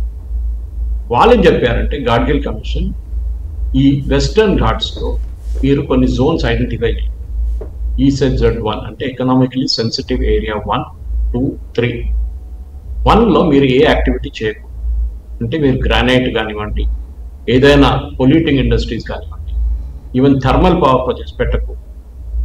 అక్కడ కల్టివేషన్ కూడా చాలా తక్కువ చేయాలి పొలాలని, ఎందుకంటే అన్ని పెద్ద పెద్ద కొండల దగ్గర ఉంటుంది, పెద్ద పెద్ద హిల్స్ ఉంటుంది, అక్కడ మీరు దాని న్యాచురల్ స్ట్రీమ్స్ ఉంటుంది, అదన్నీ డిస్టర్బ్ అయిపోతుంది. ఒక రిపోర్ట్ ఇచ్చారు, చాలా ఎక్స్టెన్సివ్ రిపోర్ట్, అంటే 6 రాష్ట్రాలకి సంబంధించారు. ఏది? తమిళనాడు, కేరళ, కర్ణాటక, గోవా, మహారాష్ట్ర, గుజరాత్. దాంట్లో చాలా మటుకు వెస్టర్న్ ఘాట్స్ ఉన్నది 3 రాష్ట్రాలు, కేరళ, కర్ణాటక, మహారాష్ట్ర. కేరళలో ప్రాబ్లం ఎక్కడ వచ్చిందంటే ఈ చాలా సంవత్సరాల ముందు నుంచే స్పెషలీ చర్చ్ వాళ్ళు ఏం చేశారంటే వీళ్ళ కొంచెం చాలా ఫార్మింగ్ కి చాలా పాజిటివ్ పీపుల్ వాళ్ళు, క్రిస్టియన్ కమ్యూనిటీ వాళ్ళు, మీరు ఎక్కడ తీసుకెళ్ళేయండి వాళ్ళు అక్కడ పొలాలు చేసుకొని వాళ్ళు బతుకుతారు. ఆ టైంలో ఉన్న మహారాజుల రాజు కూడా ఏం చెప్పారంటే సరే మీరు పని చేయండి, ఆ కొండపైన వెళ్ళి అక్కడేమో చేసుకోండి, అక్కడ ఏం లేదు కదా అని చెప్పేసి. సో వీళ్ళు అక్కడ వెళ్ళి కార్డమమ్ కల్టివేషన్ కానివ్వండి, రబ్బర్ కల్టివేషన్ కానీ, పెప్పర్ కల్టివేషన్ మొదలు పెట్టారు. అక్కడ ఉండి ఇప్పుడు ఒక 2nd generation, 3rd generation, 4th generation వచ్చేటానికి వీళ్ళు ఆ కొండ మన మౌంటైన్ రేంజ్ ని వీళ్ళు కొట్టడం మొదలు పెట్టారు. ఇక్కడ కొట్టడం, ఇల్లు కట్టడం మొదలు పెట్టారు. ఇల్లు కట్టాలంటే ఫౌండేషన్ కొత్తవాలి కదా, ఫౌండేషన్ తోగినప్పుడు మౌంటైన్ రేంజ్ వీక్ అయిపోయింది, టాప్ సాయిల్ వీక్ అయిపోయింది, అంటే కొండ మీద ఉన్న మట్టి అంతా లూజ్ అయిపోయింది. అది కాకుండా ఇప్పుడు మొన్న జరిగిన ట్రాజడీలో కూడా హారిసన్స్ మలయాళం అని చెప్పి టాటా గ్రూప్ వాళ్ళు, అది బ్రిటిష్ వాళ్ళ టైం నుంచి వాళ్ళ దగ్గర ఉన్నారు, టీ ఎస్టేట్ ఉంది. ఈ టీ ఎస్టేట్ కూడా ఏమవుతుందంటే కొన్ని సంవత్సరాల తర్వాత టీ ఎస్టేట్ కొట్టేసి అక్కడ చెట్లు కూడా కొట్టేసి అక్కడ ఇల్లు కట్టుకుంటున్నారు కొంతమంది. కానీ హారిసన్ మలయాళం తప్పు కాదు, అది జరిగింది కేరళ గవర్నమెంట్ తప్పు. ఎందుకంటే ముందే గాడ్గిల్ గారు క్లియర్లీ చోర్లమర ఏరియా అని చెప్పి ఏరియాలో మన జరిగిన ల్యాండ్ స్లైడ్ చెప్పారు, ఇక్కడ పెద్ద ట్రాజడీ కావబోతుంది అని. ఈ గ్రామం ఏంటి పక్కనున్న మొత్తం టౌనే కొట్టుకుపోతుందని ఆయన రాసిచ్చారు. కానీ ఆయన మాట ఎవరు పట్టించుకోలేదు. ఆయన కొట్టడానికి వెళ్ళారు గాడ్గిల్ గారు, పాప ముస్లిం కేరళ. ఎవరు ఈ రిలీజియస్ లీడర్స్, పొలిటికల్ లీడర్స్ అందరు కలిసి ఆయన పాపం తరిమి కొట్టారు అక్కడి నుంచి. మొత్తం రిపోర్ట్ని రిజెక్ట్ చేసి పడేశారు. ఎందుకంటే వీళ్ళ ఓట్ బ్యాంక్, ఆ ఓట్ బ్యాంక్ దగ్గర మీరు వెళ్ళి మీరు ఇల్లు ఖాళీ చేయాలంటే వాళ్ళు ఖాళీ చేయరు. ఈ జోన్ నెంబర్ 2లో మీరు కట్టొచ్చు, ఇల్లు కట్టొచ్చు. అది మౌంటైన్ రేంజ్ కన్నా కింద వస్తుంది. కానీ అప్పుడు కూడా మీరు చట్టాలు పాటించాలి, అది కూడా చేయట్లేదు. దాని తర్వాత ఇంత పెద్ద గొడవ జరిగిన తర్వాత ఇంకో కమిషన్ పెట్టారు, Kasturi Rangan commission, former ISRO chairman. Kasturi Rangan గారు కొంచెం వాటర్ డౌన్ చేశారు, 50% తగ్గించేశారు ఏరియాను. కానీ ఆయన కూడా ఇదే చెప్పారు, ఇక్కడ చేయకూడదు. ఆయన రిపోర్ట్ కూడా రిజెక్ట్ చేసి పడేస్తారు. మూడవది, అప్పుడున్న ఉమ్మన్ చాండీ గవర్నమెంట్ ఉమ్మన్ వి ఉమ్మన్ అని ఇంకో కమిషన్ పెట్టి, ఆయన పేరు కాదు, ఇంకొక జెంటల్మెన్, ఉమ్మన్ వి ఉమ్మన్. ఆయనైతే మొత్తం వాటర్ డౌన్ చేసేసి మీరు ఏం కావాలో చేసుకోని చెప్పి ఆడుకోండి అని చెప్పారు. ఆడుకున్న తర్వాత ఇప్పుడు ఇది జరిగిందండి. ఇది కేరళలో ఫస్ట్ టైం కాదండి, మొదటిసారి జరగట్లేదు, ఎన్నోసార్లు జరిగింది. కానీ బయట మీడియాలో ఇంత ఎక్కువ రాలేదు. ఎందుకంటే ఈసారి జరిగిన tragedy was waiting to happen. మీరు చట్టాల నుంచి చేసిన పనులకి nature is paid you back, అంతే, ఇంకేం లేదు. అక్కడ కట్టకూడదు, అక్కడ చేయకూడదు అని చెప్పిన వాళ్ళు కూడా అక్కడ వెళ్ళి మసీదులు కట్టుకున్నారు, అక్కడ వెళ్ళి ఇల్లు కట్టుకున్నారు, అక్కడ వెళ్ళి చర్చిలు కట్టుకున్నారు, అక్కడ గుడిలు కట్టుకున్నారు, అన్ని చేశారు. ఇది చేయకూడదు అని క్లియర్ గా గాడ్గిల్ గారు చెప్పారు. దీనికి రిలీజియన్తో సంబంధం లేదండి. కానీ చాలా మటుకు ఆ కేరళలో ఉన్న బిషప్స్ కొంతమంది దీని ఎదుటంగా అప్పుడు గాడ్గిల్ గారిని తిట్టడానికి వీళ్ళు ఫస్ట్ ఉన్నారు.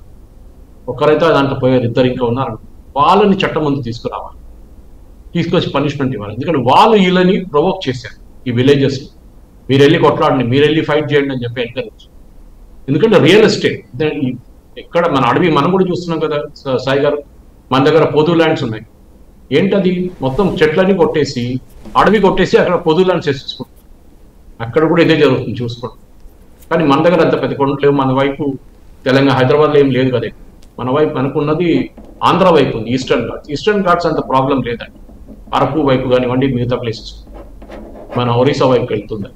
కానీ అక్కడ అంత మేజర్. కానీ ఇక్కడ కేరళలో ఫస్ట్ ఆఫ్ ఆల్ ల్యాండ్ పెద్ద ప్రాబ్లం, డెన్సిటీ చాలా ఎక్కువ, పాపులేషన్ చిన్న స్టేట్. ఇక్కడ 3-3.5 కోట్ల మంది ఉంటారు. సో అక్కడ ఒక చిన్న 100 గజాలకి కొట్టుకుంటారు. అట్లాంటి పరిస్థితుల్లో ఈ ట్రాజడీ జరగాల్సింది. This was expected to happen. దీంట్లో ఏం సర్ప్రైజింగ్ లేదు. రాసిచ్చారు గాడ్గిల్ గారు, పేరు చెప్పారు, ఈ విలేజ్ అని చెప్పారు. అదే విలేజ్ ఇప్పుడు కనిపించకుండా పోయింది. సో స్టేట్ గవర్నమెంట్ తప్పేది డెఫినెట్ గా.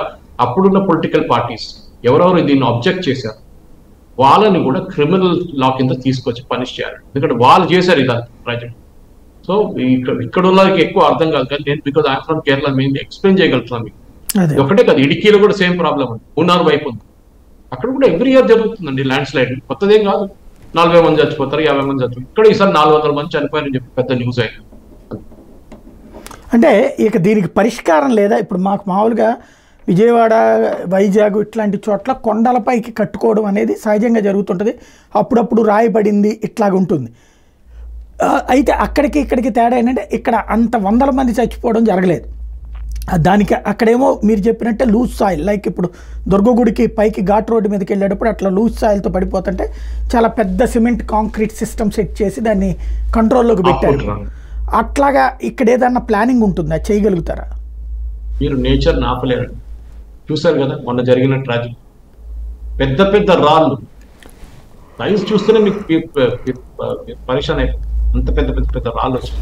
చెట్లు, పెద్ద పెద్ద చెట్లు మొత్తం ఒక్కటేసారి వచ్చేసింది. అది కూడా పొద్దున 1:20 అందరు నిద్రపోతున్న టైం. సో ఇది మీరు చట్టాలను మార్చడమో అది కాదండి. ఒక ఇకలాజికలీ సెన్సిటివ్ ఏరియాలో కట్టకూడదు అని చెప్పినప్పుడు చేయకూడదు. కానీ మన దగ్గర ఎట్లా అంటే పోలీసు వాడు ఉంటేనే హెల్మెట్ వేసుకుంటాం, పోలీసు వాడు కనిపిస్తేనే ట్రాఫిక్ లైట్ జంప్ చేయం, ఆడు లేకుంటే మనం ఏం కావాలంటే చేసుకుంటాం. మన దగ్గర ఉన్న ఇది మన ఏం చెప్తారు, మనకు సోషల్ స్టాండింగ్ ఇది, మన బిహేవియర్ ఇది. రూల్స్ వైలేట్ చేయాలంటే మనకన్నా మెచ్యూర్లు ఎవరు లేరంటే మనమే బెస్ట్ రూల్స్ వైలేట్ చేయాలి. ఎంత చదువుకున్నాడు కానీ చేస్తాడు. ఎందుకు? పోలీసు వాడు లేడు కదా. పోలీసు వాడు ఉంటే హెల్మెట్ వేసుకుంటాడు, లైన్ అంటే నిలబడు. ఇదే ప్రాబ్లం వయనాడులో కూడా జరిగింది.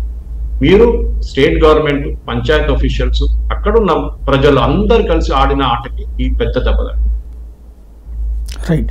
ఇక మరొక అంశం, బంగ్లాదేశ్ నుంచి చొరబాట్లు ఒక పక్కన ఇప్పుడు చాలా పెద్ద ఎత్తున ప్రయత్నం జరుగుతుంది. హసీనాని ఇక్కడ మనం అట్టుపెట్టుకున్నాం. బంగ్లాదేశ్ పరిణామాల ఇంపాక్ట్ ఇండియా మీద ఎలా ఉంటుంది? ఆల్రెడీ కాంగ్రెస్ వాళ్ళు చెప్పేశారు కదా, నిన్న ఒక డిబేట్ లో అఫీషియల్ గా కాంగ్రెస్ స్పోక్స్ పర్సన్ చెప్పారు, మేము ఇక్కడ ఉన్న స్టూడెంట్స్ ని ప్రొటెస్ట్ చేయడానికి మేము ఎంకరేజ్ చేస్తాం జేఎన్యూ లాంటి ప్లేస్ లో, ఇంకా ఫార్మర్స్ అజిటేషన్ ఇంకోసారి రివైవ్ చేయం. బంగ్లాదేశ్ లో జరుగుతుంది అదే ఇక్కడ కూడా జరుగుతుంది, మోదీ గారిని కిందకు దింపుతాము. అంటే డెమోక్రసీ కాదు, మొబోక్రసీ.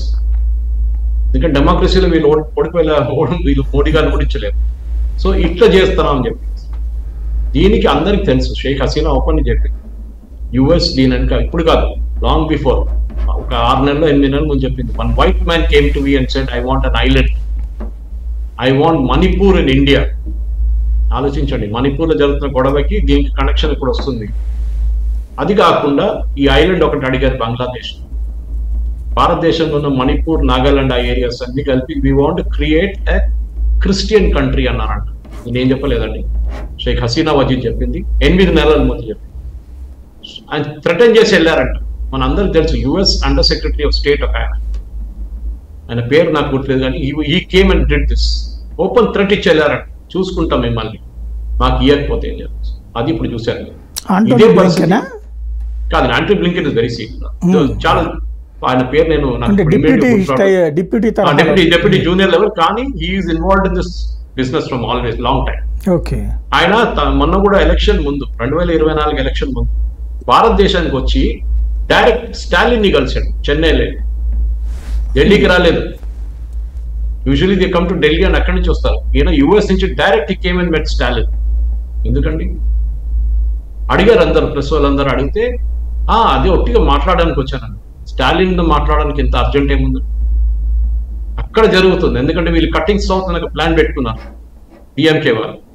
మన దగ్గర కూడా కొంతమంది లెఫ్టిస్ట్ వాళ్ళు ఉన్నారు దాంట్లో. అంటే సదర్న్ స్టేట్స్ అన్ని సపరేట్ అయిపోతాం భారతదేశం నుంచి, దానికి ఒక కుట్ర. మనం అప్పుడు వింటున్నప్పుడు అనుకుంటే ఈయన సురేష్ చెప్తున్నాడు ఏదో పెద్ద కథలాగా ఉంది, కానీ ఇదే బంగ్లాదేశ్ లో జరిగింది, ఈ భారతదేశంలో కూడా జరగవచ్చు. ఇక్కడున్న ప్రజల్ని రాహుల్ గాంధీ మొన్న వెళ్ళి లండన్లో ఎవరు కలిశారండి, అక్కడ జమైతే ఇస్లామీ వాళ్ళ సీనియర్ లీడర్స్, వాళ్ళ అపోజిషన్ పార్టీ లీడర్స్, వాళ్ళ కొడుకులు కూతురు అందరూ అక్కడ లండన్ లో ఉన్నారు, వాళ్ళని కలిశారు. అండ్ యుఎస్ అండర్ సెక్రటరీ చెప్పాను కదా, ఆయన అక్కడ ఉన్నాడు అదే మీటింగ్ లో.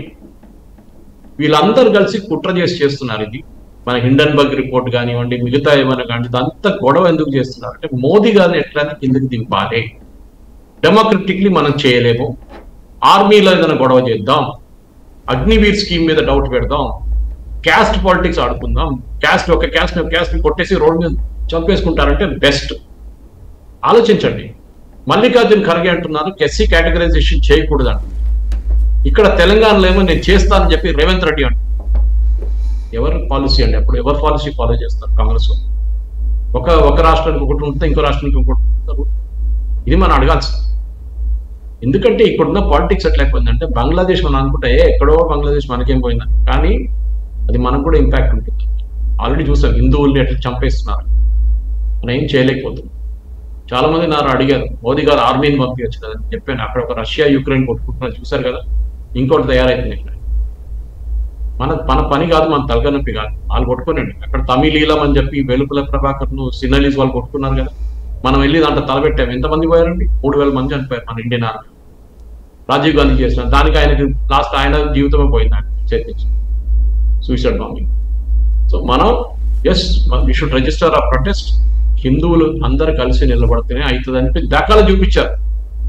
అన్ని ప్లేసెస్ లో ప్రొటెస్ట్ నడుస్తుంది, కానీ భారతదేశంలో కొన్ని సిటీస్ లో నడుస్తుందండి ప్రొటెస్ట్. యుఎస్ లో చూడండి, ఎవ్రీ సిటీలో సేవ్ ద హిందూస్ అని నడుస్తుంది, యూరోప్ లో నడుస్తుంది, కానీ మన దగ్గర లేదు. మన దగ్గర ఎప్పుడు నోరు ఇప్పట్లేదు. కమ్యూనిస్ట్ వాళ్ళు కాదు, ఈ కాంగ్రెస్ వాళ్ళు అస్సలు ఇప్పట్లేదు. ఎందుకంటే వాళ్ళు తెలుసు రాహుల్ గాంధీ ఇవ్వాల దాకా అక్కడ ఉన్న హిందువుల్ని చంపిన దాని గురించి ఒక మాట చెప్పలేదు. ఇవ్వాల సీతారాం యేచూరి నోరు తెరిచాడు. ఎందుకు? వాళ్ళ communist party of India senior మెంబర్ని చంపేసి ప్రెస్ క్లబ్ లో ఉరితీశారు. ఆలోచించండి. ఇప్పుడు లేచాడు సీతారాం యేచూరి, ఇవాళ కండెమ్ చేస్తున్నాం చెప్పేసి. ఎందుకంటే వాళ్ళ పార్టీ వాళ్ళు చనిపోయారు 3 రోజుల తర్వాత, అప్పుడే లేచాడు మనోడు. లేకుంటే చిన్న దానికి ట్వీట్ పెడతాడు. అప్పుడు యూపీలో ఉన్న కొట్టాడు, హర్యానాలో ఉన్న కొట్టాడు, కానీ పెద్ద న్యూస్ చేస్తాడు వాళ్ళు. కానీ కాంగ్రెస్ వాళ్ళు చూడండి అస్సలు దీని గురించి మాట్లాడలేదు. ఎందుకంటే చంపుతున్న వాళ్ళు ముస్లిమ్స్, చనిపోతున్న వాళ్ళేమో హిందువులు. సో మాట్లాడుకుంటే మంచి, మా ఓట్ బ్యాంక్ కదా, మా ఓట్ బ్యాంక్ మళ్ళీ ఏం చేస్తారో మాకు తెలియదు. ఆ ఓట్ బ్యాంక్ మెయింటైన్ చేసుకుంటున్నాం సాయి.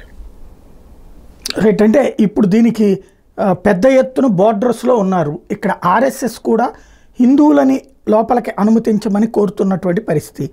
అటు చూస్తే అవామీ లీగ్కి సంబంధించినటువంటి ముస్లిమ్స్ కూడా పెద్ద ఎత్తున ఉన్నారు. వాళ్ళని ఇండియాలోకి ఆహ్వానించడం సాధ్యమవుతుందా? అలా కాకపోతే హిందువులని రక్షించలేనటువంటి హిందూ పార్టీ ప్రభుత్వం అవ్వదా? హిందువులు రావచ్చండి, దానికోసంగా చట్టం తీసుకొచ్చారు సిఏఏ అని. సిఏఏ అంటే ఆ ఒక టైం కాదండి, ఇట్స్ కంటిన్యూస్ ఎఫర్ట్. ఎప్పుడైనా ఎవరైనా వచ్చి అప్లై చేయొచ్చు citizenship. Hindu, Christian, persecuted minorities, దానికే కాంగ్రెస్ వాళ్ళు వ్యతిరేకించారు, కమ్యూనిస్ట్ వాళ్ళు వ్యతిరేకించారు, ఓబీసీ వ్యతిరేకించారు. హిందువులు రాకూడదు హిందూస్, ఎందుకంటే ప్రొఫైల్ మారిపోతుంది. పాపులేషన్ 1 కోటి మంది బంగ్లాదేశ్ నుంచి ఇక్కడికి వస్తే వెస్ట్ బెంగాల్ కానివ్వండి, బీహార్ పాపులేషన్ మారిపోతుంది, అస్సాం పాపులేషన్ మారిపోతుంది. అది వీళ్ళకి భయం. వెస్ట్ బెంగాల్ని మొత్తం ఆల్మోస్ట్ 40% ముస్లిం చేసేసారు ఈ కమ్యూనిస్ట్ వాళ్ళు, మమతా బెనర్జీ. ఇప్పుడు హిందువులు వస్తే ఏమవుతుందండి, అది రివర్స్ అయింది. సో హిందువులు రానియదు మమతా బెనర్జీ, అక్కడ వచ్చి అక్కడ జావండి అని చెప్తారు. కానీ మన ఇప్పుడున్న బీజేపీ గవర్నమెంట్కి ఒక రెస్పాన్సిబిలిటీ ఉంది. వాళ్ళు రావాలనుకుంటే వాళ్ళు రావచ్చు. హిందువులు, పాకిస్తాన్లో ఉన్న హిందువుల్ని వాళ్ళకి ఎప్పుడైనా కష్టపడితే వాళ్ళు భారతదేశానికి రావాలని చెప్పింది ఎవరండి? మోహన్ దాస్ కరమ్చంద్ గాంధీ 1947 చెప్పారు. ఎప్పుడైనా వాళ్ళకి ఏదైనా ప్రాబ్లం ఉంటే వాళ్ళు మన దేశానికి తిరిగి రావచ్చు, మనం వాళ్ళని చూసుకోవాలని చెప్పి అప్పుడు గాంధీ గారు చెప్పారు. ఇదే కాంగ్రెస్ వాళ్ళు దాన్ని వ్యతిరేకిస్తారు. రైట్. అంటే ఇప్పుడే అసలు ఎలా చేస్తున్నారా? చేస్తారు, డెఫినెట్ చేస్తారు. దానికి ఒక ప్రోటోకాల్ ఉంటుంది. ఏదో ఒట్టిగా బ్యాగులు తీసుకురావడం రావడం కదా, ఎవడొస్తున్నాడు తెలియాలి కదా ఫస్ట్. దానికి ఒక ప్రాసెస్ ఉంటుంది. యుఎన్హెచ్సిఆర్ ఇన్వాల్వ్ అవుతుంది, United nations commission for refugees involve అవుతారు. మీరు చెప్పినట్లు ముస్లిమ్స్ వస్తున్నారా, హిందువులు వస్తున్నారా, వాళ్ళని డిస్క్రిమినేట్ చేయలేము, ఇప్పుడైతే డిస్క్రిమినేట్ చేయలేము. కానీ వచ్చిన ముస్లిమ్స్ ని సపరేట్ క్యాంప్స్ లో పెడతారు, హిందువులు కూడా పెడతారు. హిందూ వాళ్ళు ఆర్ క్రిస్టియన్స్ ఆర్ బుద్ధిస్ట్ కూడా ఉన్నారు బంగ్లాదేశ్, వాళ్ళు కూడా they can apply for Indian citizenship. లేదు మేము కొన్ని రోజులు ఇక్కడ ఉండి తర్వాత వెళ్ళిపోతామంటే, మా స్థలం ఉన్నాయి అక్కడ, మా ఇల్లు ఉందంటే ఓకే, కొన్ని రోజులు ఇక్కడ ఉండి మీరు వెళ్ళిపోండి తర్వాత, అది కూడా చేయొచ్చు. కానీ సిటిజన్షిప్ కావాలంటే అప్లై చేయొచ్చు. కానీ వాళ్ళ ప్రాపర్టీ అంతా అక్కడ ఉంది. 1947లో బంగ్లాదేశ్ పాపులేషన్లో 24% మంది హిందూస్ ఉన్నారు, ఇప్పుడు 7% ఉన్నారు. ఎక్కడికి వెళ్ళిపోయారండి మీద వాళ్ళందరూ? ఎక్కడికి వెళ్ళారు? ఇది రాహుల్ గాంధీ గారు అడగాలి. వాళ్ళు కొంతమంది రిలీజన్ మార్చుకున్నారు, కొంతమంది చాలా మందిని చంపేశారు. ఇప్పుడు జరుగుతున్న ఇట్లా ఈ అక్కడ ఉన్న Jamaat e Islami most dangerous terrorist organisation in the world. వాళ్ళు ఇప్పుడు బంగ్లాదేశ్ పరిపాలిస్తున్నారు. ఈ మొహమ్మద్ యూనిస్ ఉన్నప్పుడు ముంగడు పెట్టుకున్నాడు చూడండి, ఇది పక్కా సిఐఏ ఏజెంట్.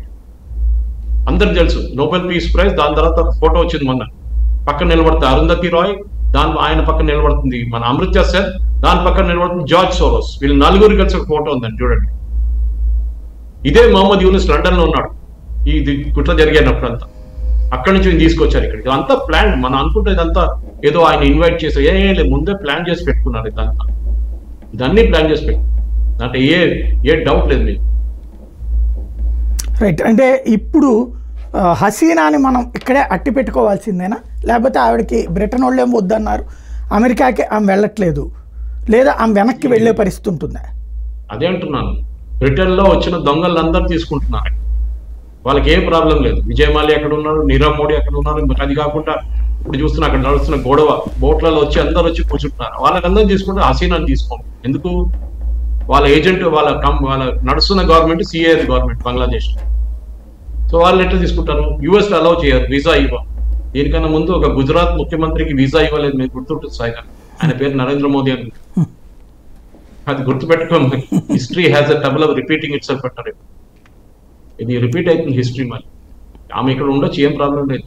తస్లీమా నస్రీన్ ఎన్నో సంవత్సరాలు భారతదేశంలో, దాని తర్వాత ఎక్కడైనా యూరోప్కి వెళ్ళిపోవచ్చు తర్వాత. కానీ ఈ వీళ్ళని ఇట్లా ఎడవకూడదు. జమైతే ఇస్లామీని మొత్తం ఖతం చేసి పడేయాలి బంగ్లాదేశ్లో.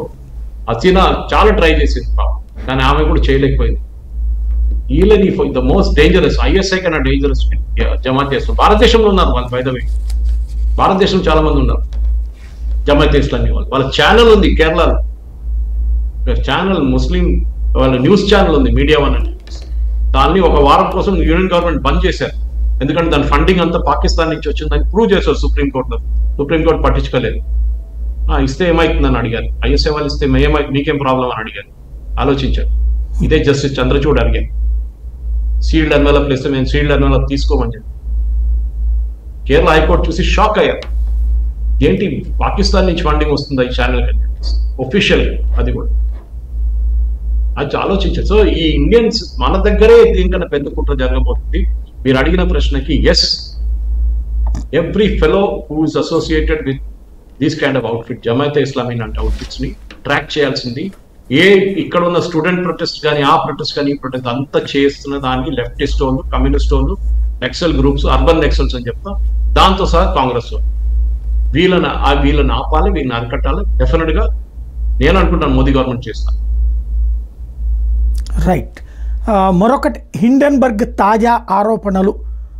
అయితే దానికి తగ్గట్టుగా ఇవాళ స్టాక్ మార్కెట్లన్నీ కుప్పకూలుతాయని భావించారు. కొంత హడావిడి జరిగి అదానీ షేర్ల వరకు డౌన్ అయ్యి మళ్ళీ టోటల్ మార్కెట్ అయితే పికప్ అయింది. అసలు ఏం జరిగింది, ఎందుకు అనుకుంటున్నారు వీళ్ళు? ఫస్ట్ ఆఫ్ ఆల్ మనం ఇది స్టాక్ మార్కెట్ బిహేవియర్ అర్థం చేసుకోవాలి. హిండెన్బర్గ్ అనేది ఒక 6 మంది ఉన్న ఒక రీసెర్చ్ అవుట్ఫిట్ అంతే. మనం ఇంకేం చేయాలి, రీసెర్చ్ చేస్తాం. వాళ్ళు షార్ట్ పొజిషన్స్ తీసుకుంటారు వాళ్ళ క్లయింట్ల కోసం.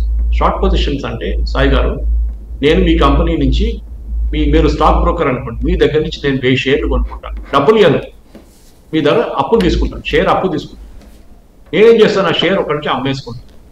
సో 1000 రూపాయలు ఉందనుకోండి అదానీ షేర్ ఇవాళ, నేను అది అమ్మేసుకుంటాను ఒకరికి. నా దగ్గర షేర్లు నువ్వు అప్పులు తీసుకున్నాను, నీకు డబ్బులు ఇంకా ఇవ్వలేదు, ఇస్తా అంటే 10 రోజుల తర్వాత ఇస్తా అని చెప్పి షేర్లు అమ్ముకున్నాను. అమ్ముకున్న తర్వాత ఏం చేస్తాను, ఈ రిపోర్ట్ రిలీజ్ చేస్తాను, అదానీ ఇట్లా దొంగతనం చేస్తున్నాడు అది ఇది అని చెప్పేసి. ఏమైతుంది, కుప్పకొలిపోతుంది మార్కెట్, 200కి వచ్చేస్తుంది షేర్. అప్పుడు నేను మళ్ళీ 200 కొనుక్కుంటాడు, 200 షేర్లని కొనుక్కుంటాను. కొనుక్కొని 1000 రూపాయలకి అమ్మిన షేర్లు ఆ డబ్బులు వాడికి ఇచ్చేస్తాను స్టాక్ బ్రోకర్. నాకు వచ్చిందంతా 800 ఒక్కొక్క షేర్ మీద. This is stock short position, very simple language. Okay, అది సబ్జెక్ట్ చాలా పెద్దది. కానీ ఇక్కడ జరుగుతుంది ఏంటంటే, ఈ పర్టికులర్ దీనికన్నా ముందు ట్రై చేశారు, షోకాస్ నోటీస్ ఇష్యూ చేస్తే ఇప్పుడు దాకా రిప్లై చేయలేదు హిండెన్బర్గ్ కంపెనీ. భారతదేశంలో ఒక బ్యాంక్ ని సస్పెండ్ చేశారు. సస్పెండ్ అంటే ఫైన్ కొట్టారు. Reserve bank of India, Kotak Mahindra and bank వాళ్ళు వీళ్ళని హెల్ప్ చేశారు. లాస్ట్ వాళ్ళు తెలియకుండా చేశారు, వాళ్ళు తప్పు కాదు. ఇక్కడ షార్ట్ పొజిషన్ మీరు తీసుకోలేరు. ఈ హిండెన్బర్గ్ ఏం చేశారంటే ఈసారి మాధవి బుక్స్ అని చెప్పి ఆమెను నోటీస్ ఇష్యూ చేసింది సెబీకి, వీళ్ళకి ఎక్స్ప్లెయిన్ చేయమని చెప్పేసి. ఆమె మీద అటాక్ చేశారు. ఏంటంటే ఆమె భర్త కలిసి అదానీ కంపెనీలో ఇన్వెస్ట్ చేశారు. నిజం ఏంటంటే ఈమె first she was a finance professional. SEBI join చేసే ముందు private, she was working in private company. వాళ్ళ హస్బెండ్ సింగపూర్ లో ఉన్నప్పుడు ఆయన యూనిలివర్ లో పనిచేస్తున్నారు. వాళ్ళకి మ్యూచువల్ ఫండ్స్ లో $5 మిలియన్ ఇన్వెస్ట్ చేశారు. అంత డబ్బులు ఉన్నాయి. He was in very senior position వాళ్ళ హస్బెండ్ మాధురి బుక్స్. సో ఆయన ఏం చేశారంటే వాళ్ళు చేసిన దాంట్లో ఈ మ్యూచువల్ ఫండ్ వాళ్ళు దాంట్లో కొంత డబ్బులు ఒక అదానీ కంపెనీలో ఇన్వెస్ట్ చేశారు. అది కొన్ని రోజులకి. అది కూడా ఈ మ్యూచువల్ ఫండ్ అది మనకు తెలియదు. మీరు మ్యూచువల్ ఫండ్ తీసుకుంటే మీకు తెలియదు వాళ్ళు ఎక్కడ ఇన్వెస్ట్ చేస్తున్నారు, కానీ మీ పేరు ఉంటుంది దాంట్లో, మీరు ఇన్వెస్ట్ చేశారని చెప్పేసి. మీకు దాని ప్రాఫిట్ అంతా మీకే వస్తుంది. ఇది చేసింది. దాని తర్వాత ఆమె సెబీకి వచ్చినప్పుడు, సెబీలో అపాయింట్ అయినప్పుడు ఆమె ఏం చేసిందంటే మొత్తం అమ్మేసి కంప్లీట్ గా రికార్డ్ క్లీన్ చేసి సెబీలో జాయిన్ అయిందా. వీళ్ళ స్టోరీ ఏంటంటే సెబీలో ఉండి ఈమె అదానీని ఇన్వెస్టిగేట్ చేసింది కదా, అదానీ షేర్లు ఈమె దగ్గర ఉండే కదా. ఆలోచించండి, 10 సంవత్సరాల ముందు ఏదో జరిగింది. అప్పుడు నేను ఒక ప్రైవేట్ ఇండివిజువల్, తర్వాత నేను సెబీ లాంటి ఆర్గనైజేషన్ లో వచ్చినప్పుడు నేను అదంతా రికార్డ్ అంతా క్లీన్ చేసేసి వచ్చేసాను. ఈ ఇన్వెస్టిగేషన్ చేసిన సుప్రీంకోర్టు వాళ్ళు కూడా చేశారు కదా. వీళ్ళకి షోకాస్ నోటీస్ ఇష్యూ చేశారు, షోకాస్ నోటీస్ రిప్లై చేశారు హిండెన్బర్గ్ వాళ్ళు.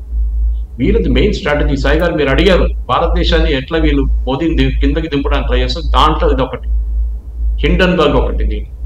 ఇట్లాంటి చాలా ఉన్నాయి. Farm agitation, students agitation, Shaheen Bagh, Delhi riots, ఇదంతా ఒక గేమ్ ప్లాన్ సాయి గారు. దాంట్లో హిండెన్బర్గ్ లక్కీలీ ఫస్ట్ నిన్ననే అన్ని మేజర్ స్టాక్ బ్రోకింగ్ కంపెనీస్ వచ్చి డిఫెండ్ చేసి చెప్పేది ఇట్లా అసలు రిపోర్ట్ చెత్త రిపోర్ట్, ఎవరు రాశాడు ఇది, ఒక ఎంబీఏ స్టూడెంట్ దీనికన్నా పెద్ద మంచి రిపోర్ట్ రాస్తాడు, ఇది బేసిక్లీ ఏదో పెద్ద చేయబోతున్నాం అది అని చెప్పాడు, కానీ అన్ని ఫుస్ అయిపోయింది. అది జరిగిందనమాట. రైట్. మరొక ప్రధానమైనటువంటి అంశం, గత కొన్ని రోజుల నుండి ఇరాన్ ఇజ్రాయెల్ వార్ అనివార్యం అంటే అది కాస్త డ్రాగ్ అవుతూ వస్తుంది. అమెరికా ఆపుతుందా లేకపోతే కనుక రష్యా ఆపుతుందా? ఇరాన్కి భయం వేస్తుంది, ఎవరు ఆపట్లేదు వాళ్ళు. ఇరాన్ ఒక సైకిల్ తీసి బయట పెడితే ఇజ్రాయెల్ తెలిసిపోతుంది అక్కడ. వాడు సైకిల్ తీసి బయట పెట్టాడని చెప్పి తెహరాన్లో ఏ రోడ్లో ఎక్కడ సైకిల్ పెట్టాడని. ఒక మిసైల్ తీయాలంటే టైం పడుతుంది. వాళ్ళకి మిసైల్ తీసేటప్పుడు ఇరాన్కి ఇజ్రాయెల్కి బార్డర్ లేదండి. ఇరాన్ ఎక్కడో పడుతుంది, ఇజ్రాయెల్ ఎక్కడో పడుతుంది. 5-6 రాష్ట్రాల పైనుంచి వెళ్ళాలి మిసైల్స్. లాస్ట్ టైం అదే చూసాము. వెళ్తూ రస్తలు కొట్టేశారు అందరు. యూఎస్ వాళ్ళు కొట్టేశారు, యూకే వాళ్ళు కొట్టేశారు వాళ్ళ ఫైటర్ ప్లేన్స్. ఇరాన్ చేయాల్సింది ఏంటంటే వాళ్ళ హెజ్బుల్లా తరఫు నుంచి ఇజ్రాయెల్ మీద దాడి, అది ఆల్రెడీ జరుగుతుంది, కొత్తదేం కాదు. ఇక్కడ హూతీలతో చేపిస్తుంది, అక్కడ గాజాలేమో హమాస్తో చేపిస్తుంది. ఆల్రెడీ నడుస్తుంది కదా, కొత్తదేం లేదు. ఇరాన్ ఏ రోజు దీంట్లో చేయి పెడతారో ఆ రోజు ఇరాన్ని ఇజ్రాయెల్ డైరెక్ట్ గా కొడుతుంది. అది మనం చూసాం డెఫినెట్గా. దానికోసం ఇరాన్కి భయం ఉంది. వాళ్ళకి తెలుసు ఇజ్రాయెల్తో నాటడం అంటే చిన్నపిల్లలతో నాటడం కాదు. వాళ్ళు కొడితే సరిగా కొడతారు, ఖతం చేసి పడేస్తారు. అంటే హైపర్సోనిక్ వెపన్స్ వాళ్ళు ప్రిపేర్ చేసుకున్నారు, రష్యా ఇచ్చిందంటున్నారు. హైపర్సోనిక్ వెపన్స్ కూడా 34 నిమిషాలు పడుతుందండి ట్రావెల్ చేయడానికి ఇరాన్ నుంచి ఇజ్రాయెల్ దాకా. ఇజ్రాయెల్కి 5 నిమిషాలు చాలు దాన్ని పట్టుకోవడానికి. లాస్ట్ టైం హైపర్సోనిక్ యూజ్ చేశారు కదా, 8 మిసైల్ యూజ్ చేస్తారు లాస్ట్ టైం హైపర్సోనిక్. ఏమైంది? ఒక్కటి కూడా ఇజ్రాయెల్ దాకా చేరుకోలేదు. మీరు ఇప్పుడు పాకిస్తాన్ ఇండియా లాంటి బార్డర్ ఉంటే ఇంకో మాట. హెజ్బుల్లా అండ్ ఈ చెప్పినట్ల జార్డన్ బార్డర్ ఒకటి, సిరియా బార్డర్ కామన్ ఉంది ఇజ్రాయెల్తో, ఈజిప్ట్ బార్డర్ కామన్ ఉంది. అక్కడ ఏమైనా చేస్తే ఇంకోటి. ఇది ఎక్కడి నుంచో మీరు ఒక దివాళీ పటాకా కాల్స్తే అక్కడ వెళ్ళి పడుతుందండి. అది రస్తలన్నీ కొట్టేస్తారు వాళ్ళు. 2 నిమిషాలు 3 నిమిషాలు చాలు. అది కాకుండా ఇజ్రాయెల్కి ఆల్రెడీ ఐరన్ డోమ్ ఉంది, ఐరన్ డోమ్ చూసుకుంటుంది. అది కాకుండా యుఎస్ ఫైటర్స్ ఉన్నారు, ఇజ్రాయలీ మన యూకే ఫైటర్స్ ఉన్నారు, ఎయిర్ క్రాఫ్ట్. లాస్ట్ టైం వాళ్ళు అదన్నీ యూజ్ చేస్తారు. వాళ్ళు ఫైర్ చేయగానే వాళ్ళు తెలిసిపోయింది వీళ్ళు ఫైర్ చేశారు, దాన్ని యాంటీ ఎయిర్ క్రాఫ్ట్ మిసైల్ పెట్టి కొట్టేశారు. దాన్ని ఏం చేయలేరు. ఇరాన్ ఏదో పెద్ద పెద్ద మాట్లాడు, చేసి చూపిస్తారు, చేయనోడు మాట్లాడతాడు, అదంతే. అంటే దీన్ని కంట్రోల్ చేయడానికి ఏమన్నా అమెరికా ట్రై చేస్తుందా? అమెరికాకి ఏం లేదండి. అమెరికాకి ఇరాన్ మొత్తం ఫినిష్ అయిపోతే ఇంకా హ్యాపీ అమెరికా ఇంకా సరే వాళ్ళు చెప్తారు, బయటపడి చెప్తారు ఇరాన్ మేము చెప్తున్నాం, వార్నింగ్ ఇస్తున్నాం, అది ఇది. కానీ అమెరికాకు లోపల అమెరికా కూడా చాలా హ్యాపీ. ఇజ్రాయెల్ వాళ్ళు వచ్చి ఇరాన్ని ఖతం చేస్తే వాళ్ళు మళ్ళీ సంబరాలు చేసుకుంటారు వాషింగ్టన్. అంటే అరబ్ దేశాలు ఇప్పుడు సపోర్ట్ ఉండవా ఇరాన్కి? అరబ్ దేశాలు లేదండి, ఎప్పుడు లేదు. ఎప్పుడు చేశారండి సపోర్ట్ ఇరాన్? మొన్న ఓఐసీ సపోర్ట్ చేసింది కదా. ఓఐసీ పొలిటికల్ సపోర్ట్ అని కాదు, స్టేట్మెంట్ ఇస్తారు. ఓఐసీ మన కాశ్మీర్ మీద కూడా స్టేట్మెంట్ ఇస్తూ ఉంటారు. వాళ్ళ పని అదే. ఓఐసీ మన దీనిలాగా అనమాట, ఆర్గనైజేషన్ ఇస్లామిక్ అంటే అదేంటి మన యుఎన్ లాగా పెద్ద పెద్ద డిబేట్లు చేస్తారు, పనేం ఉండదు, అంతా ఒట్టి డిబేట్లు అని చెప్పిపోతుంది. ఫస్ట్ ఆఫ్ ఆల్ సౌదీ అరేబియాకి ఇరాన్కి పడదు, షియాలకి సున్నీలకి పడదు. ఇరాన్ అయితే షియా నేషన్, సునీల్తో పడదు, అసలు పాకిస్తాన్తో పడదు. వాళ్ళు ఇక్కడేమో సౌదీ అరేబియాతో ఎప్పుడో గొడవ. సౌదీ అరేబియా మెక్కా మదీనాలో వస్తుంది, ఇరాన్ వాళ్ళు చాలా సంవత్సరాలు బ్యాన్ చేసి పడేస్తారు. యూఏఈతో పడదు, అక్కడ ఎక్కడ ఆ గల్ఫ్ రీజన్లో ఏ రాష్ట్రంతో ఇరాన్ పడదు అసలు. సో డెఫినెట్ ఈ ఇరాన్లో ఉన్న థియోక్రటిక్ స్టేట్ ని అపోజ్ చేయడం చాలా సంవత్సరాల నుంచి గల్ఫ్ రీజన్స్ చూస్తున్నాం. సౌదీ అరేబియా నుంచే లాస్ట్ టైం ఫైటర్స్ టేక్అప్ చేశారండి ఇరాన్ మీద బాంబ్ చేయడానికి ఆ మిసైల్స్. సౌదీ అరేబియాలో యుఎస్ బేసెస్ ఉన్నాయి, United states air force bases ఉన్నాయి, వాళ్ళకి ఆలోచించండి. అది ఇంపార్టెంట్ అన్నమాట. సో ఇరాన్కి ఎక్కడ సపోర్ట్ లేదు. Iran is totally isolated nation. టైంలో ఆఫ్ఘనిస్తాన్ ఎట్లా ఉంటే అట్లా ఇరాన్ అట్లా అయిపోయింది. రాబోయే రోజుల్లో ఈ అంతర్జాతీయ పరిణామాలు వార్ వైపుకి వెళ్తాయా, ఆగిపోతాయి అనుకోవచ్చా? ఏం కాదండి, అది అక్కడ అక్కడ మన యుక్రెయిన్ సోవియట్స్ కొట్టుకుంటున్నారు. అది ఎప్పుడు నాన్ ఎండింగ్ వార్, అది నడుస్తూనే ఉంటాయి. ఇంకా నెక్స్ట్ 5 సంవత్సరాలు అది నడుస్తూనే ఉంటుంది. వీళ్ళు వాళ్ళని కొడతారు, వాళ్ళు వీళ్ళని కొడతారు. సో లాస్ట్ లో ఎవరు టైర్డ్ అయిపోతారు, డబ్బులు ఇచ్చిన వాళ్ళు అందరూ ఫినిష్ అయిపోతారు. ట్రంప్ వస్తే యుఎస్ లో మన యుక్రెయిన్ చేయడం ఆయుధాలన్నీ బంద్ చేసేస్తాడు, దాంతో అక్కడ వార్ అయిపోయింది. మిగతా ఎక్కడ ఉంది? ఇరాన్ గొడవ చేస్తుంటారు, వీటిలో హూతీలతో గొడవ చేస్తారు రెడ్ సీలో. అక్కడేమో ఇజ్రాయెల్ మీద దాడులు నడుస్తున్నట్టు, అది ఎన్నో సంవత్సరాల నుంచి నడుస్తున్నాయి, గాజా నుంచి కానివ్వండి మిగతా ప్లేసెస్ నుంచి. అది కాకుండా కొత్త జోన్స్ ఇక్కడే ఇంకా అందరూ they are sick and tired. ఎవరు దీంట్లో ఈ గొడవలు వెళ్ళారు, ఎందుకు లేని పాయింట్ తలకాయ నొప్పి అని చెప్పి. Right, thank you very much అండి. ఇది పరిస్థితి. ఓవరాల్గా జాతీయ అంతర్జాతీయ పరిణామాలు అయితే ప్రపంచంలో జరిగే ఏ పరిణామైనా సరే ఎక్కడ ఆరంభమైనా ఎక్కడ ముగుస్తున్నా దాని ఇంపాక్ట్ మన మీద కూడా ఉంటుంది. ప్రతి విషయానికైతే అవగాహన చేసుకోవాల్సినటువంటి అవసరం ఉంది, ప్రిపేర్డ్గా ఉండాల్సినటువంటి అవసరం కూడా ఉంది.